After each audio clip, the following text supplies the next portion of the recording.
नमस्कार मित्रों, मैं आचार्य शिवम आप सभी लोगों का लाइव सेशन की श्रृंखला में हार्दिक स्वागत अभिनंदन करता हूं। और आज आप लोगों के मध्य में मैं एनसीईआरटी की जो बुक है, राजनीतिक शास्त्र की जो बुक है, ठीक है, एसएसटी सामाजिक विज्ञान में सामाजिक एवं राजनैतिक जीवन क्लास 6 के लिए ये पाठ्य पुस्तक है। इसमें जो पहली इकाई है, पहली इकाई पर हम चर्चा करेंगे। जो पहली इकाई है, वह पहली इकाई का नाम है विविधता। क्या नाम है? विविधता। पहली इकाई में जो पहला अध्याय है, क्या है उसका नाम? विविधता की समझ। उस पर हम चर्चा कर रहे हैं। विविधता क्या है?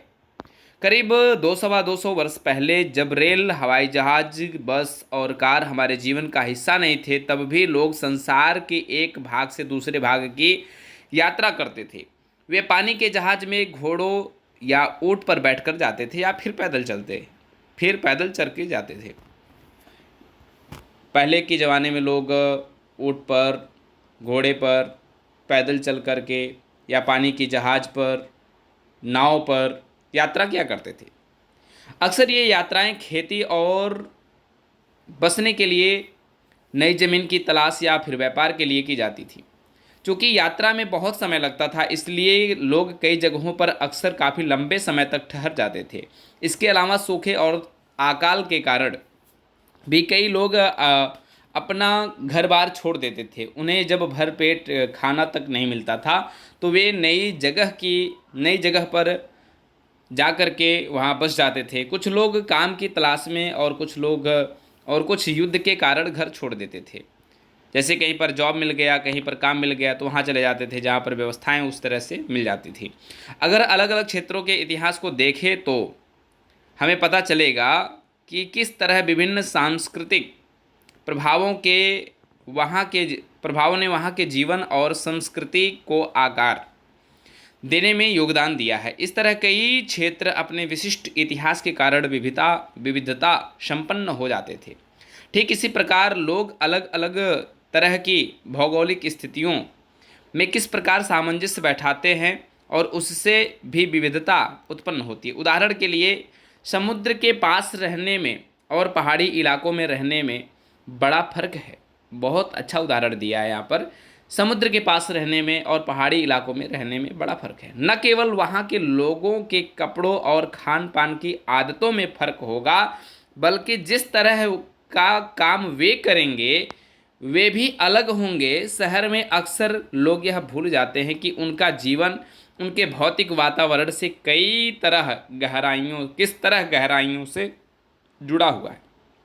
ऐसा इसलिए कि शहरों में लोग विरले ही अपनी सब्जी अनाज उगा पाते हैं, सब्जी या अनाज उगा पाते हैं। ये बात बहुत सच है। वास्तव में कोई बहुत कहीं गिने चुने लोग हैं जिनके पास उस तरह से व्यवस्थाएं होती हैं, वो सब्जी या अनाज उगा पाते हैं। फार्म हाउस इत्यादि जिनके पास होता है, वे इन चीज़ों के लिए बाजार पर ही निर्भर रहते हैं। आइए भारत के दो भागों, लद्दाख और केरल के उदाहरण के जरिए यह समझने की कोशिश करें कि किसी क्षेत्र की विविधता पर उसके ऐतिहासिक और भौगोलिक कारकों का क्या असर पड़ता है। बंधुओं, अभी तक ये था विविधता क्या है। विविधता की समझ में ये जो मैंने अभी तक आपको बताया, ये था कि हम विविधता को कैसे समझें। अब इसके आगे जो मुख्य टॉपिक आएगा, वो मुख्य वह बिंदु होगा। इसमें से भी प्रश्न घुमा करके पूछे जाते हैं। आइए हम लद्दाख और केरल के बारे में देखते हैं। जब लोग नई जगह पर बसना शुरू करते थे तो उनके रहन सहन में थोड़ा सा बदलाव आ जाता था। कुछ चीज़ें वे नई जगह पर अपना लेते थे और कुछ चीज़ों को वे पुराने ठर्रे पर ही चलते रहते थे। इस तरह उनकी भोजन, भाषा, संगीत, धर्म आदि में नए और पुराने का मिश्रण होता रहता था। उनकी संस्कृति और नई जगह की संस्कृति में आदान प्रदान होता है और धीरे धीरे एक मिश्रित यानी मिली जुली संस्कृति उभरती है। आइए हम लद्दाख के बारे में और केरल के बारे में चर्चा करते हैं। ये टॉपिक बहुत ही महत्वपूर्ण है। इनमें से प्रश्न पूछा ही जाता है सीटेट में। लद्दाख बहुत ज्वलंत क्वेश्चन यहाँ से बनते हैं। जम्मू और कश्मीर के पूर्व में पहाड़ियों में बसा एक रेगिस्तानी इलाका है। लद्दाख क्या है? जम्मू और कश्मीर के पूर्व में पहाड़ियों में बसा एक रेगिस्तानी इलाका है। यहाँ पर बहुत ही कम खेती संभव हो पाती क्योंकि इस क्षेत्र में बारिश बिल्कुल नहीं होती और यह इलाका हर वर्ष काफ़ी लंबे समय तक बर्फ से ढका रहता है। इस क्षेत्र में बहुत ही कम पेड़ उग पाते हैं। पीने के पानी के लिए लोग गर्मी के महीनों में पिघलने वाली बर्फ़ पर निर्भर रहते हैं। यहाँ के लोग एक खास किस्म की बकरी पालते हैं जिससे पश्मीना ऊन मिलता है। और यह पूछा गया है कि पश्मीना ऊन किससे मिलता है और कहाँ के लोग खास किस्म के जानवरों को पालते हैं। इस तरह से भी प्रश्न बने हैं। किस जगह के लोग खास किस्म के जानवर को पालते हैं और पश्मीना ऊन कहाँ पर मिलता है, इस तरह से भी क्वेश्चन बने हैं। यह ऊन कीमती है, इसलिए पश्मीना शाल बड़ी महंगी होती है। वास्तव में जिन लोगों के पास होगा कमेंट बॉक्स में ज़रूर बताइएगा। पश्मीना शाल लद्दाख के लोग बड़ी सावधानी से इस ऊन को इकट्ठा करके कश्मीर के बाजार व्यापारियों को बेच देते हैं। मुख्यतः कश्मीर में ही पश्मीना शालें बुनी जाती हैं। कश्मीर में ही, ये टॉपिक बहुत मुख्य था इसलिए रिपीट कर रहे हैं, कश्मीर में ही पश्मीना शालें बुनी जाती हैं। यहाँ के लोग दूध से बने पदार्थ जैसे मक्खन, चीज़, खास तरह का छेना एवं मांस खाते हैं। हर एक परिवार के पास कुछ गाय, बकरी और याक होती है। अब आइए केरल के बारे में देखते हैं। केरल की क्या स्थिति है? भारत के दक्षिणी और पश्चिमी कोने में बसा हुआ यह राज्य है। कहाँ पर बसा हुआ राज्य है केरल? भारत के दक्षिणी पश्चिमी कोने में बसा हुआ राज्य है। यह एक तरफ समुद्र से घिरा हुआ है और दूसरी तरफ पहाड़ियों से घिरा हुआ है। एक तरफ समुद्र से घिरा है, दूसरी तरफ पहाड़ियों से घिरा हुआ है। इन पहाड़ियों पर विविध प्रकार के मसाले पाए जाते हैं। बहुत सुंदर, क्या बात है। जैसे काली मिर्च, लौंग, इलायची आदि उगाए जाते हैं। ये बहुत अच्छी बात है। काली मिर्च भी बहुत महंगी मिलती है, लौंग इलायची तो वैसे भी बहुत महंगे हैं, आदि उगाए जाते हैं। इन मसालों के कारण यह क्षेत्र व्यापारियों के लिए बहुत ही आकर्षक बना। किसके लिए? व्यापारियों के लिए। व्यापारी क्या करते थे? केरल को ही अपना एक केंद्र मानते थे क्योंकि वहाँ से मसाला पूरे देश विदेश में सप्लाई होती थी, जो कि अभी आगे हम देखेंगे। सबसे पहले अरबी एवं यहूदी व्यापार करने के लिए व्यापारी केरल आए। ऐसा माना जाता है कि ईसा मसीह के धर्मदूत संत थॉमस लगभग 2000 साल पहले यहाँ आए। 2000 साल पहले यहाँ आए। ईसा मसीह के धर्मदूत संत थॉमस लगभग 2000 साल पहले यहाँ आए। लगभग भारत में ईसाई धर्म लाने का श्रेय उन्हीं को जाता है। भारत में जो ईसाई धर्म है उसको लाने का जो श्रेय है वह किसको जाता है? इन्हीं को जाता है। लाने का श्रेय उन्हीं को जाता है। अरब से कई व्यापारी यहाँ आकर बस भी गए। इब्न बतूता ने, जो करीब 700 साल पहले यहाँ आए, अपने यात्रा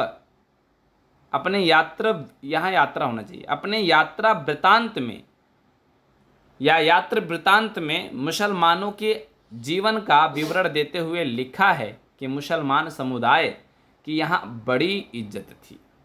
क्या थी? यहाँ पर मुसलमान समुदाय की यहाँ बड़ी इज्जत थी। आगे देखिए, रेगिस्तान होने का मतलब नहीं कि व्यापारी यहाँ आने के लिए आकर्षित नहीं हुए। लद्दाख तो व्यापार के लिए एक अच्छा रास्ता माना गया क्योंकि यहाँ कई घाटियाँ हैं जिनसे गुजरकर मध्य एशिया के काफिले उस इलाके में पहुँचते थे जिसे आज तिब्बत कहते हैं। लद्दाख तो व्यापार के लिए एक अच्छा रास्ता माना गया है क्योंकि यहाँ कई घाटियाँ हैं जिनसे गुजरकर मध्य एशिया के काफिले उस इलाके में पहुँचते थे जिसे आज तिब्बत कहते हैं। ये काफिले अपने साथ मसाले, कच्चा रेशम, दरिया आदि लेकर चलते थे। लद्दाख के रास्ते ही बौद्ध धर्म तिब्बत पहुंचा। लद्दाख के रास्ते ही बौद्ध धर्म कहाँ पहुंचा? तिब्बत में। लद्दाख का छोटा तिब्बत, लद्दाख को क्या कहते हैं? छोटा तिब्बत भी कहते हैं। ये प्रश्न पूछा जा सकता है, छोटा तिब्बत किसे कहते हैं? ऑप्शन 4 दे देंगे, 5 कहाँ होता है, 4 ही ऑप्शन होता है। तो ये ध्यान होना चाहिए, लद्दाख को ही छोटा तिब्बत भी कहते हैं। लद्दाख को करीब 400 साल पहले यहाँ पर लोगों का इस्लाम धर्म से परिचय हुआ। पहले यहाँ पर करीब 400 साल पहले यहाँ पर लोगों का इस्लाम धर्म से परिचय हुआ और अब यहाँ अच्छी खासी संख्या में मुसलमान रहते हैं। लद्दाख में गानों और कविताओं का बहुत ही समृद्ध मौखिक संग्रह है। तिब्बत का ग्रंथ केसर सागा लद्दाख में काफ़ी प्रचलित है। यह भी प्रश्न पूछा जा सकता है, केसर सागा कहाँ का ग्रंथ है और ये कहाँ पर प्रचलित है? वैसे बहुत ईजी आसान है। या ये भी पूछ सकता है कि केसर सागा का संबंध कहाँ से है? तिब्बत का ग्रंथ केसर सागा लद्दाख में काफ़ी प्रचलित है। उसके स्थानीय रूप को मुसलमान और बौद्ध दोनों ही लोग गाते हैं और उस पर नाटक भी खेलते हैं। ये बहुत ही महत्वपूर्ण टॉपिक लग रहा है। तिब्बत का जो ग्रंथ है केसर सागा लद्दाख में काफ़ी प्रचलित है। लद्दाख के वासी यदि इस वीडियो को देख रहे हैं तो ज़रूर बताइएगा। उसके स्थानीय रूप को मुसलमान और बौद्ध दोनों ही लोग गाते हैं और उस पर क्या करते हैं? नाटक भी खेलते हैं। नेक्स्ट इसी का पार्ट आपको नेक्स्ट वीडियो में मिलेगा। अभी 11:47 हुए हैं, देखा जा सकता है आगे भी। वास्को डिगामा पानी के जहाज़ से यहाँ पर पहुँचे तो जब वास्को डिगामा का आगमन हुआ, पानी के जहाज़ से पहुँचे तो पुर्तगालियों ने यूरोप से भारत तक की समुद्री रास्ता जाना। इन सभी ऐतिहासिक प्रभावों के कारण केरल के लोग विभिन्न धर्मों का पालन करते हैं, जिनमें यहूदी, इस्लाम, ईसाई, हिंदू एवं बौद्ध धर्म शामिल है। बहुत महत्वपूर्ण टॉपिक। वास्को डिगामा पानी के जहाज से यहाँ पर पहुँचे तो पुर्तगालियों ने यूरोप से भारत तक का समुद्री रास्ता जाना। इन सभी ऐतिहासिक प्रभावों के कारण केरल के लोग विभिन्न धर्मों का पालन करते हैं, जिनमें यहूदी, इस्लाम, ईसाई, हिंदू एवं बौद्ध धर्म शामिल है। चीन के व्यापारी भी केरल आए। यहाँ पर मछली पकड़ने के लिए जो जाल इस्तेमाल किए जाते हैं वे चीनी जालों से हूबहू मिलते हैं और उन्हें चीना वला कहते हैं। क्या कहते हैं? चीना वला। बहुत ही महत्वपूर्ण टॉपिक है ये, चीना वला। चीन के व्यापारी केरल आए, यहाँ पर मछली। ये प्रश्न हो सकता है, केरल में मछली पकड़ने के लिए जो जाल इस्तेमाल किए जाते हैं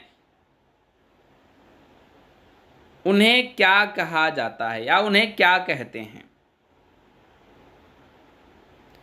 या केरल में मछली पकड़ने के लिए जो जाल इस्तेमाल किए जाते हैं वे चीनी जालों से हूबहू मिलते हैं और उन्हें कहते हैं। ऑप्शन रहेगा उसी में चीना वला भी रहेगा। चीना वला कहते हैं। तलने के लिए जो बर्तन इस्तेमाल करते हैं उसे चीना चट्टी कहते हैं। इसमें चीन शब्द इस बात की ओर इशारा करता है कि उसकी उत्पत्ति कहाँ हुई होगी। केरल की उपजाऊ जमीन और जलवायु चावल की खेती के लिए बहुत ही उपयुक्त है और वहाँ के अधिकतर लोग मछली, सब्जी और चावल खाते हैं। यहाँ केरल और लद्दाख की भौगोलिक स्थितियाँ एक दूसरे से बिल्कुल अलग हैं। हम यह भी देखते हैं कि दोनों क्षेत्रों के इतिहास में एक ही प्रकार के सांस्कृतिक प्रभाव हैं। दोनों ही क्षेत्रों को चीन और अरब से आने वाले व्यापारियों ने प्रभावित किया। जहाँ केरल की भौगोलिक स्थितियों ने मसालों की खेती संभव बनाई, वहीं लद्दाख की विशेष भौगोलिक स्थिति और उनने व्यापारियों को अपनी ओर खींचा। इस तरह पता चलता है कि किसी भी क्षेत्र के सांस्कृतिक जीवन का उसके इतिहास और भूगोल से प्रायः गहरा रिश्ता होता है। विविध संस्कृतियों का प्रभाव केवल बीते हुए कल की बात नहीं है। हमारे वर्तमान जीवन का आधार ही काम के लिए एक जगह से दूसरे जगह जाना है। हर एक कदम के साथ हमारे सांस्कृतिक रीति रिवाज और जीने का तरीका धीरे धीरे उस नए क्षेत्र का हिस्सा बन जाता है जहां हम पहुंचते हैं। ये बात बहुत ही सच है। हम जहां रहते हैं वहां की संस्कृति, वहां का रीति रिवाज, जीने का तरीका हम जान जाते हैं। ठीक इसी तरह अपने पड़ोस में हम अलग अलग समुदायों के लोगों के साथ रहते हैं और रोज़मर्रा के जीवन में हम मिलजुल करके काम करते हैं और एक दूसरे के रीति रिवाज और परंपराओं में घुल मिल जाते हैं। विविधता में एकता, इस बिंदु को हम नेक्स्ट वीडियो में समझेंगे।